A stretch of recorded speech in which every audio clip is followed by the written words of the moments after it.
All right, today we have another episode from the archives with one of my incredible guests. Enjoy. Welcome to the Trauma Therapist Podcast, a show about the incredible people dedicated to helping those who've experienced trauma. My name is Guy McPherson, and my mission is to raise the awareness of trauma and to inspire each of us to help those around us.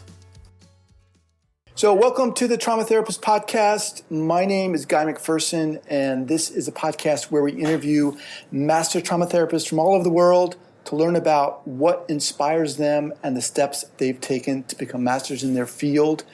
If you're a trauma therapist, or if you're interested in trauma therapy, or even if you're just passionate about helping other people, this is it.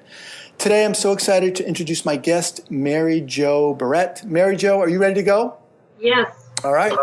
So Mary Jo is the executive director and co-founder of the Center for Contextual Change. She holds a master's in social work from the University of Illinois Jane Addams School of Social Work and is currently on the faculties of University of Chicago, School of Social Service Administration, the Chicago Center for Family Health, and the Family Institute of Northwestern University. Mary Jo has co-authored 2 books with Dr. Terry Trepper. First, Incest, a Multiple Systems Perspective, and the second, The Systemic Treatment of Incest, a Therapeutic Handbook, both of which will be available on the show notes page. So Mary Jo, I've told our listeners just a little bit about you. Take a moment, share with us something personal about yourself, let us get to know you, and then we will dive in. Okay, well, first, let me just add one thing. I have a book that just came out in June. Wow, okay. So we'll put that in. It's Treating Complex Trauma, a relational blueprint for collaboration and change. Nice. Okay, we'll definitely have that on the show notes page as well. Yeah, and I wrote that, came out in June. It's with Rutledge, and I wrote that with Dr. Linda Stonefish from Syracuse University. So bio, other than that, you said a lot about the technical. I've been working in the field of trauma since 1976, and I could tell you a little bit about that in a minute, and have 3 grown children who range in age from 23 to 30, and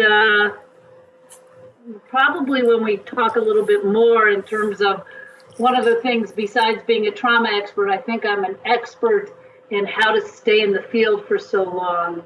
And for new clinicians or new people working in the trauma, I think one of the contributions I have is how to stay optimistic and energetic about the exciting work that we all do. You know, I really feel like being a trauma therapist is a sacred journey that we're all on. And it really is really, really sacred work. And so it's about not just taking care of our clients, it's also about taking care of ourselves so that we can stay in the field. So yeah, hopefully I love that. How to stay in the field, for so long. And this being a sacred journey, I think those topics are so relevant for what we're doing. And that theme comes up again and again. Thanks so much for bringing that up. And we'll definitely talk about that.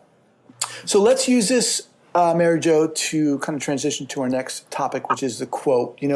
This podcast, the Trauma Therapist Podcast, is about getting to know master trauma therapists with the goal of inspiring other clinicians. So we want to get to know you and what's inspired you to pursue this path. Share with us something, share with us a quote, a mantra, a saying, whatever it is that's kind of driven you or guided you along your journey. Quote is a kind of an interesting quote because one of the things, and I talk a lot about this in my new book, is this concept of ethical attunement. And when we start talking later about my particular model and specialty in trauma, I mean, my biggest emphasis where I think that I have something I want to keep in the awareness of the listening to the people who are listening is this concept of being attuned to self as well as to the client at the same time. this concept in the title of my book was a blueprint for collaboration and change, the relational blueprint for collaboration and change. And I think that is the most, to me, the essence of good trauma treatment, is collaboration, compassion, and a comprehensive service, that you have to stay aware of not only what's going on between you and the client, but what's going on, aware of yourself and aware of the client. So there's this attunement concept. And so the quote I like the best for this, to talk about this, is a quote from R.D. Laing. The quote is, "The range of what we think and do is limited by what we fail to notice.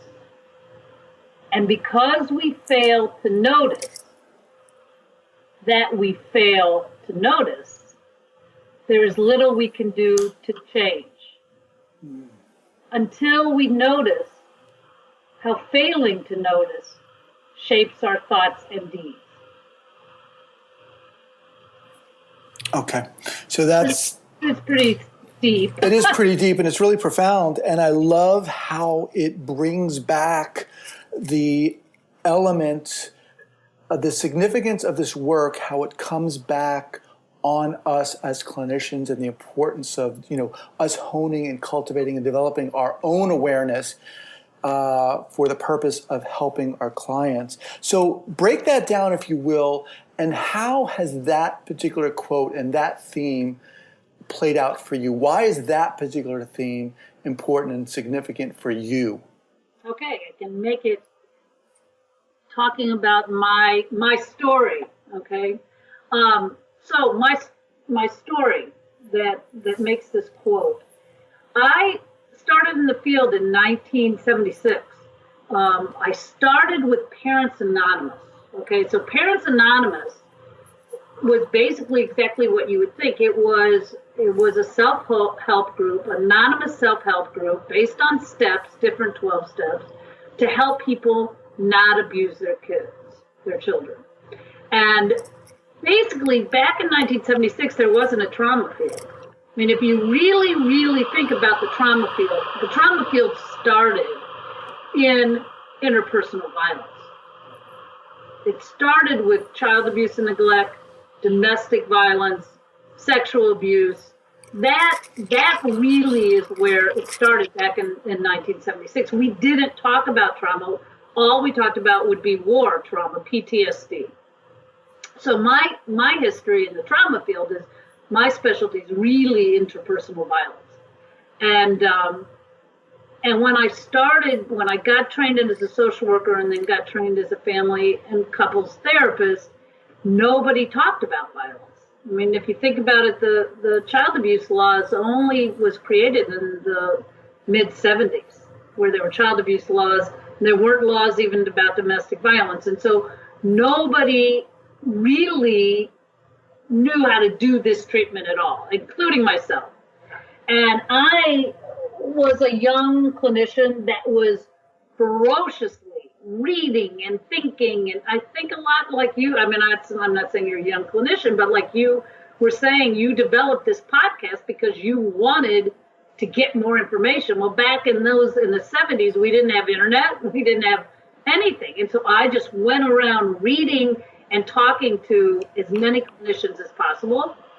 And basically, back then, nobody talked about violence. I could not learn. I couldn't get information. There weren't books written. I mean, somebody told me once, I don't know if it's true, that one of my first book that Terry and I wrote in '84 was one of the first books there ever was written on incest and child sexual abuse.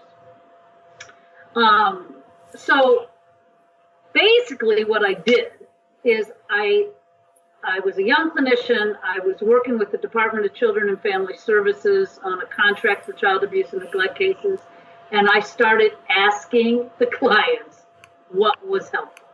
I basically said, look, what is most helpful to you? When I come into your homes, because I was doing home visits on these, and there was all this trauma. I mean, parents that were abused, children that were abused, and I started asking them what could I do that would be most helpful, and really started collaborating with them, and started developing my ideas of what was the most helpful treatment for interpersonal violence. And by the 89, when we wrote, or 90, when we wrote the next book, I mean, we had written a lot of articles. By then, I was really developing a model, and the model is what I call this is a meta model. The model I use is the collaborative change model. And it basically is saying there are, if you look at all good treatment of trauma now, all of it, and now we have so much, right? Because we know so much about the neuroscience, and we know about the body and the integration. All good models of treatment have about the same essential important elements. And they all work. But the reason we haven't found one that works is because each person, client, each person in the world has their own natural resources of how they change. No two people change and grow the same. So saying all that, that's why this quote is so important. I mean, and that's going back to, let me just read it again. The range of what we think and do, okay, so that's us as clinicians. The range in what we think and do is limited by what we fail to notice. And what I think so many clinicians fail to notice is how our clients change. We come in with our models and say, oh, this is how change happens. But we're failing to notice the energy, the concepts, the resources of our clients and their community. So we don't notice how they change. And because we fail to notice that, and we fail to notice that we're noticing it, that there's little we can do to change until we notice how we have to be noticing of what's going on inside of me, what are my resources, what are my clients' resources, what are my vulnerabilities, what are my clients' vulnerabilities, and how are we going to collaborate to make that change. Okay, so that's great. So, you're talking about failing to notice how our clients change, but even kind of beyond that, failing to notice that we're noticing, and even, developing that awareness to notice in the first place is all the work that goes on in being a trauma therapist. I mean, that is profound information. Thank you so much. And I kind of get the feeling that we're definitely bordering on the area of what got you into this field in the first place. So let's take it there.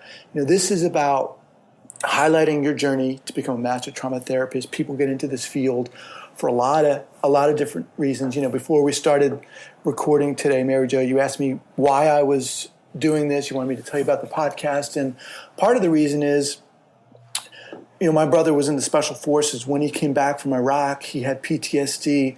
And I was so excited to talk to him and I was asking him about his experiences, and he didn't want to tell me. And I didn't know what to do. I got offended, what is going on? And I just did the wrong things, everything. I checked off every box, every mistake, really screwing it up. For me, I really want to come back and help. So break it down for us. Tell us a story about what led you into this specialization of trauma. Well, first of all, thank your brother for what he's done. I just wanted to say that for being there for us and for you trying so hard to connect. I mean, that working with PTSD is also, and particularly with the warriors that came back, is something that's really dear to my heart. So maybe we can even talk a little bit about that at some point. For me, my story is not so, it's probably not as dramatic as yours. I think for me, it's almost a mystery in that I was at a place at a time in undergraduate school where I met a woman who had wanted to start Parents Anonymous in Chicago, and I was simply at the right place at the right time. Now, my mom comes from trauma in her family, and at some point, one person said to me along the road, when did you know that this is where you were going to be committed to? And I said, I think I figured it out in the womb. Because my mother really struggled with trying to and she was a great example of somebody who came from a history of trauma, who really harnessed her resources herself, because there was no other way to do it.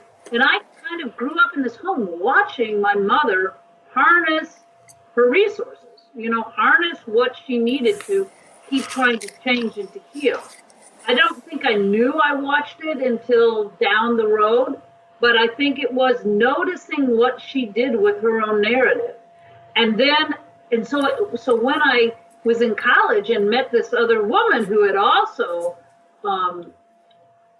had trauma in her life and interpersonal violence, and when I became a volunteer and started working at Parents Anonymous, and it was so natural to me to be able to understand the narrative, and also to not think I could do it myself without this collaboration. I just became, I think from growing up in my home, good at and observing and being aware of what the other person was saying and needing. So it was literally meeting by chance. The Margaret Morrison, who started Parents Anonymous in Chicago, and I spent every living second with her and volunteering at Parents Anonymous, and then decided to go to graduate school, and then I've done nothing else but work in interpersonal violence and trauma, complex trauma and PTSD since then. So you talk about kind of being in the right place at the right time. In undergraduate school, you met this woman who was starting Parents Anonymous, and also the confluence of events of noticing what your mother was going through, or how she was working through her own trauma. I mean, in addition to that, why do you think you were drawn to it? I mean, why? Why did the struggles going on, the subject, what about that kind of drew you in? Well, I think it was those two things, being at the right place at the right time, and the other piece is, I became, like on any of us, I think we get drawn. I mean, we could do my whole, I happen to be a family therapist, so my thing is, I think it's birth order. I think that contributes. So to me, there's so many things that contribute to it, because I don't see the world linearly, right? I think there's so many pieces that contribute to it that, I was the youngest. I observed my family by being the youngest. I'm an extrovert. I like being in relationship people. And the thing is that because when I made the decision to go to social work school, and then to postgraduate, bottom line is what I was good at. So then the question is, well, why am I good at it? And I think I'm good at it is because I really got this concept of listening to what people said, of how they changed. And that, I think that, so I was called, I'm not good at working with everybody.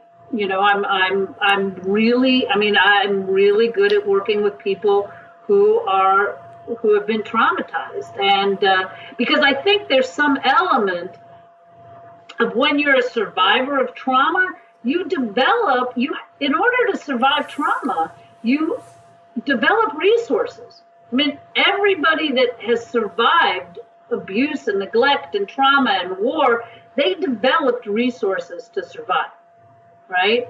And I just think that I developed my own resources as being the youngest in a family where, I had a mom that was a survivor. And so I developed my resources, and my resources are just a really great fit with people's resources that have been abused and neglected and have complex trauma.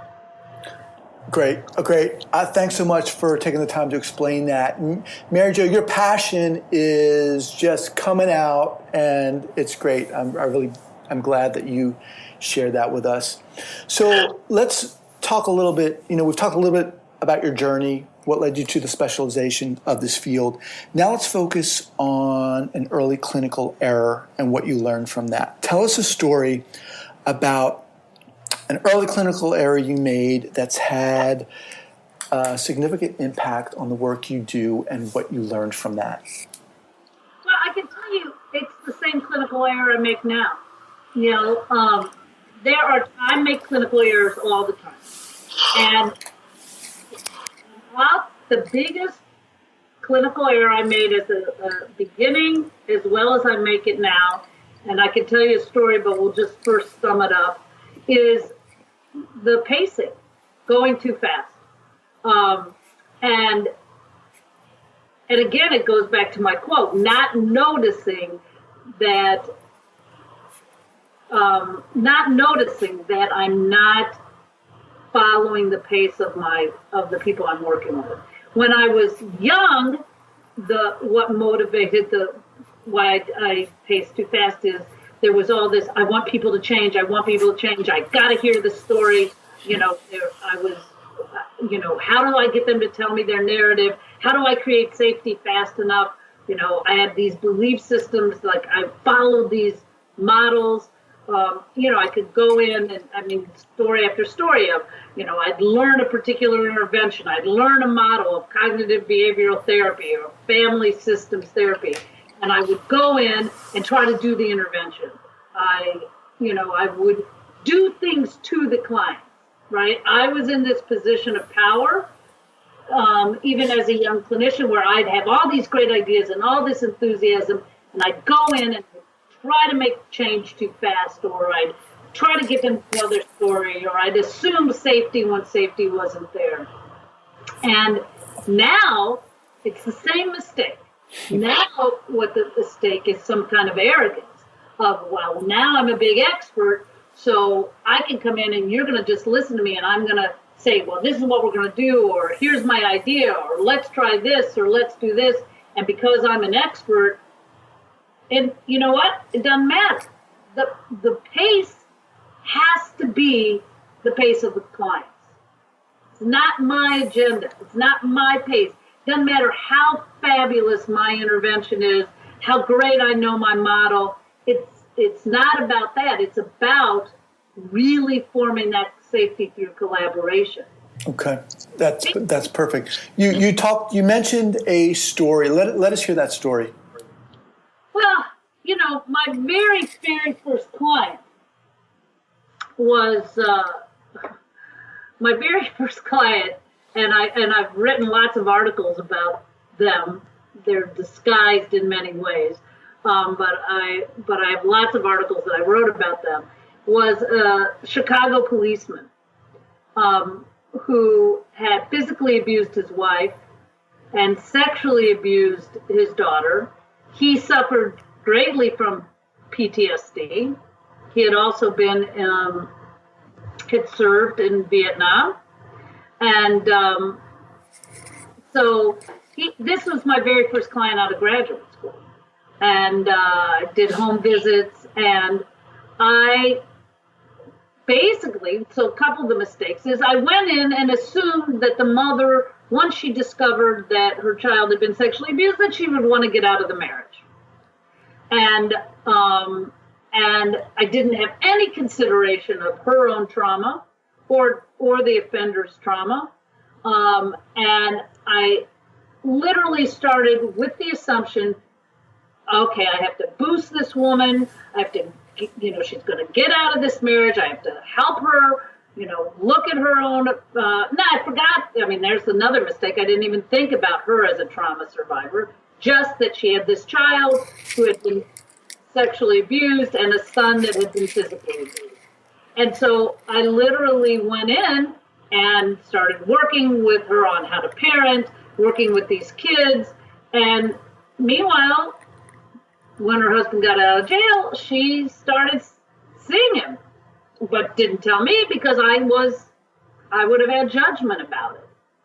And the only way I found out that she had started seeing him and having him involved is that the 16-year-old girl ran away. And when she ran away, they told me that she had been being allowed to see the father. And, I was enraged. I was, the Department of Children and Family Service, we were shaming and blaming and judging this mother, and no one saw her as a trauma survivor and understood in context why she would see him. Did not even understand his own abuse as part of being in fight, flight, or freeze. And so all the family was in a trauma state. The daughter, the son that had been abused, the daughter that had been sexually abused, the mother, the father who was the offender, everybody was in fight, flight, or freeze, and I didn't recognize it. And I didn't create a context around that so that they would share it with me. Make sense? It makes total sense. I just really, appreciate how candid you're being about your experience, and I'm sure our listeners are hearing that as well. And again, what another theme that keeps coming up, Mary Jo, and I'm sure you're familiar with this, is this, the kind of what I like to call the myth of the model, that, we go out there and we learn these interventions for all the right reasons, and then it's almost like we come back to the office and kind of feel the need to implement them, where we have this suitcase filled with our tools that we bring in, and we're always trying to utilize them and implement them. But what I hear you saying is the exact opposite. We have to wait for the opportune time, wait for the right time, listen and notice how our clients are changing. And that's just so powerful. Right. I like how you call the myth of the model. I've never used that language, but I love it, so I'm going to use it from now on, Guy, and I will cite you. Okay. Because that's literally what my book is. Well, I wouldn't. That's sort of what the new book is about. It's not about calling it a myth of the model. All these models work. They all work. I mean, DBT is an important dialectical behavior therapy. It's really important in trauma. Cognitive behavior is important. Integrating the mind and the body through whether it's sensory experiencing, mindfulness, yoga, neurofeedback. I mean, at my center, the Center for Contextual Change, we utilize all of that. We have a yoga room. We've done neurofeedback. I have cognitive behavioral therapists, family therapists. That's what you want to do is how the model that I write about, the collaborative change model, is a meta model. It's basically saying, how do you integrate all the different models for change that we know work, integrated, and with the client decide, should we be doing some cognitive behavioral therapy? Would it be helpful if you learned some skills through DBT? When do you introduce EMDR? Are you going to use EMDR? Does it make the most sense to use EMDR? So basically, the collaborative change model is an organizational model that sort of says this is the process that you go through to figure out the pacing and the organization. Nice. All right, so let's get to one of my favorite questions. We talked about some of the challenges of the specialization. I believe it's important that we know why we're doing something. You know, the answer to that truly drives us along in our lives and in our work. Now, this is a little different than the question about what got you here in the first place, what led you here. But why are you in this field? What keeps you going day to day? Mary Jo, what's your why for this? Well, I think my why is two things. I giggle. I mean, one is my personal why is that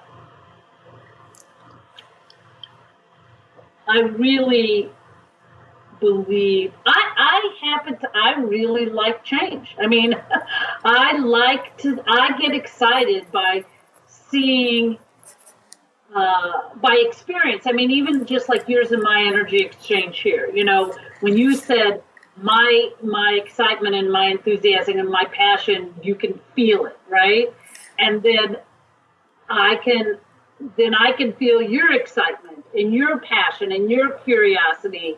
And I mean, my why is relationships are really important to me. That's the most, I mean, and I'm not saying they have to be important to everybody, or, you know, that this is exciting work for me. I mean, I just feel like I was born to do this. I don't really question it very much.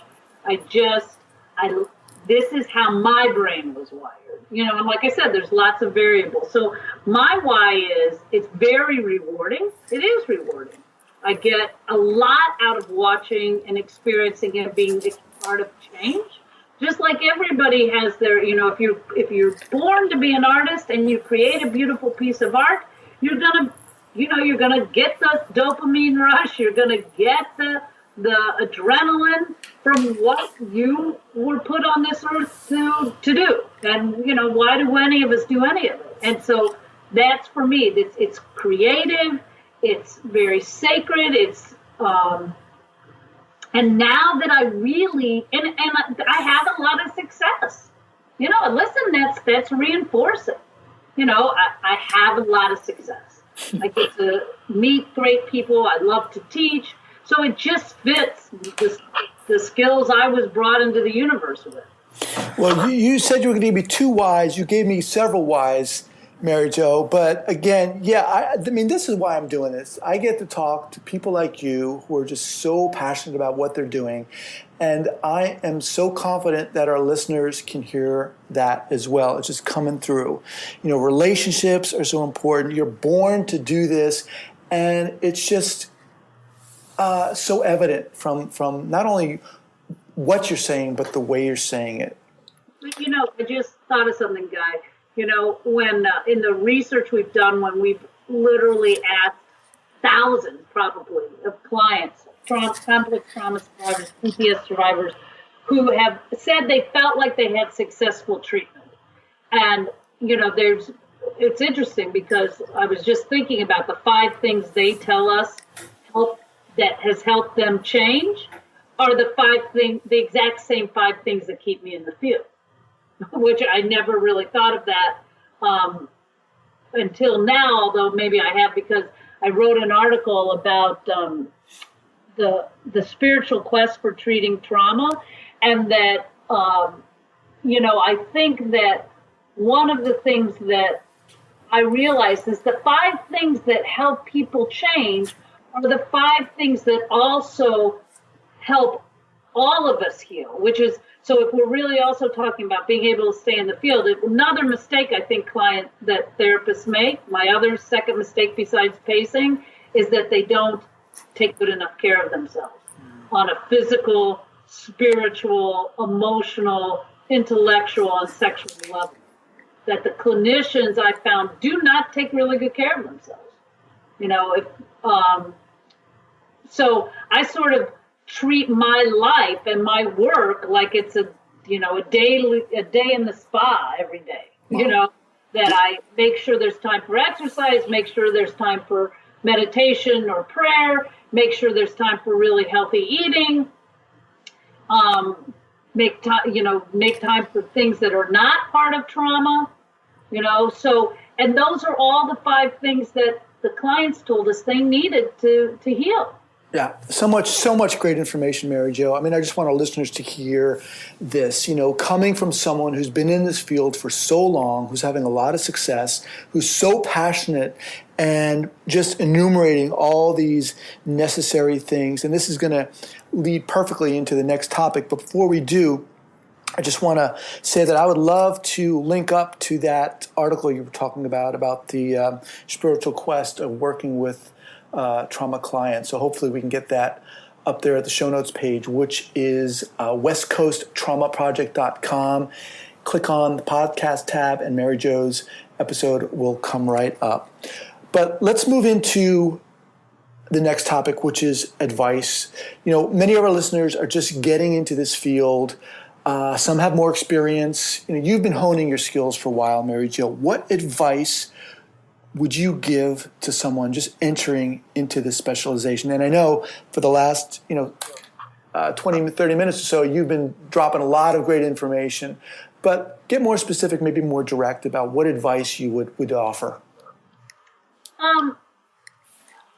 Two pieces of, I keep saying two and then giving more, but one is that to not get wed to one model, to hone your skills by learning about lots of different models, and then find one or two that really fit your style, right? So that, because then you're going to be better at it. So, if cognitive behavior really resonates with you, then really go and get more advanced training in cognitive behavioral therapy or DBT, if it's just something that you go, wow, that fits with me. So for me, for example, because I'm so relationship oriented, and because I have a ton of energy, and because I like all sorts to watch change happen right in front of me, I mean, these are things I know about myself. Tons of energy, love relationships, love to see the change happen. It's reinforcing. So what does that mean? I'm going to go and be a family and marital therapist and couple therapist, so I can work on communication. Now, that doesn't mean I don't integrate mindfulness, start every one of my sessions with my clients' mindfulness, teach my clients mindfulness, have them doing meditation. Doesn't mean I don't use cognitive behavior. I use communication skills and, cognitive behavioral skills. But where I got most of my energy and trainings in family and couple. So that was one piece. It's like, again, going back to that quote, knowing yourself, knowing where your talent is, knowing your resources, and really using that to be your training, to get most of your training to be your pivotal, and know that that model in and of itself is not going to work for everybody, and you're going to have to integrate other types. So that's one piece. My other piece is self-care in terms of compassion fatigue. To be able to realize that what change is, it's an energy exchange between clinician and clients. That means they need your energy, your intellectual energy, your emotional energy, your spiritual energy, to be able to change, and your physical energy in order to change. They need your ideas, your passion, your commitment, your creativity for them to change, okay? Now, if they need your energy to be able to change, and that is the process, so that they can access their own resilience, their own vulnerabilities, their own resources, then where are you keeping your well filled? Mm. It's not a spring. It doesn't energy doesn't generate itself. Human energy does not generate by itself. You have to contribute into your resource pile. You have to contribute. And so what happens in the field so much is that we give out this energy passionately and compassionately to others in this sacred work to help them change. And we're giving it to them because that's what they need in order to change. And then we become depleted. Because at the beginning of therapy, often it is not up to our clients to fill us up with energy. That's not their job. It's our job to fill ourselves up with energy. And that's the biggest mistake, is that I don't think people talk about self-care in this real, like, oh, don't forget to take care of yourself. I think you need a model, not only a model of treatment, but a model of self-care. Wow. Mary Jo, you're just laying it down today. I love it. So much great information. This is phenomenal. Don't get wedded to one model. I love that. Hone your skills, learn, go out there, and find something that works for you. Again, this theme that you've touched upon that keeps coming back again and again throughout this interview is, us as clinicians developing that awareness, that self-awareness, and taking care of ourselves so that we can kind of complete and re-energize that circle of healing, in a sense, of which our clients are a part, and that is so powerful. Thank you so much for sharing that. So can you recommend 2 go-to books, trauma-related or not, which have had a major impact on the work you do? Yeah. Well, okay. So I know, I thought about this so much. To narrow it down to 2 is impossible for me. It's literally impossible. Because I still read in the field all the time. And, currently, I think any of Daniel Siegel's book, on the mindful therapist, on the brain, is having a huge impact for me, so I recommend any of Daniel Siegel's. Chris Courtois' work has always resonated with me. I care a lot about her as a human being, and so her work with respect to the incest particularly, and complex trauma survivors from an individual perspective. I really love Charles Figley's work. He's worked mostly with post-traumatic stress and warriors, and he's written a great book on compassion fatigue. And I know this is going to sound really ridiculous or probably arrogant, and I'm aware of that, but I use my own book a lot, and I'll tell you why. Just the other day, and I just told this to some of my staff, I wrote it very simply, and I was really struggling with a couple last week, really struggling. I was moving way too fast. I wasn't aware of watching the husband, who's a trauma, both severe, have had a lot of complex trauma in their history. He's a warrior back from Iraq, and I wasn't watching what was going on with him. I wasn't watching his skin color changing, and I was just sort of like on my roll thinking, this is really great, all this intervention, what I'm giving them. And the session blew up in my face. And that night I came home, and I was just distraught about the session, because I care so much about the couple, and I really knew I messed it up. And so I just picked up my own book and said, I'm going to just start reading, and I'm going to figure out where my mistake was. And within 20 pages of reading my book again, and I wrote the damn book, but within 20 minutes, I went, okay, there was my mistake. I see my mistake. And the following week when they came in, that was just this week, they came back in, and I said, you know what? Let me tell you what I did. And that's this whole thing of transparency, which I think is really big. And I said, I was really upset with how I handled things last week. I don't know what I didn't know what I did, and I read my book, and I think this is where my mistake was. And the husband turned to me and said, absolutely, that's exactly where your mistake was. Wow. So you mentioned the word transparency. Yes. which I think is a phenomenal word, and I think you've been so transparent during this whole interview. And I want to come back to that. But you mentioned Daniel Siegel's books, Chris Courtois, who actually has agreed to be on this podcast. Oh, good. And Charles Figley, of course. We'll have links to all those books on the show notes page, and, of course, your book as well. Mary Jo, you've been phenomenal. I mean, I love talking to you.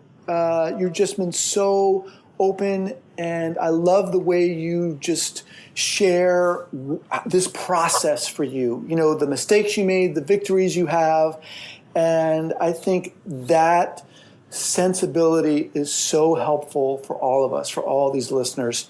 I want to thank you so much for taking the time to do this. Well, thank you, Guy, for thinking to do this. I got as much out of talking to you as hopefully your listeners got from hearing me. Well, thank you so much, and we will talk soon. Okay, great. Thank you.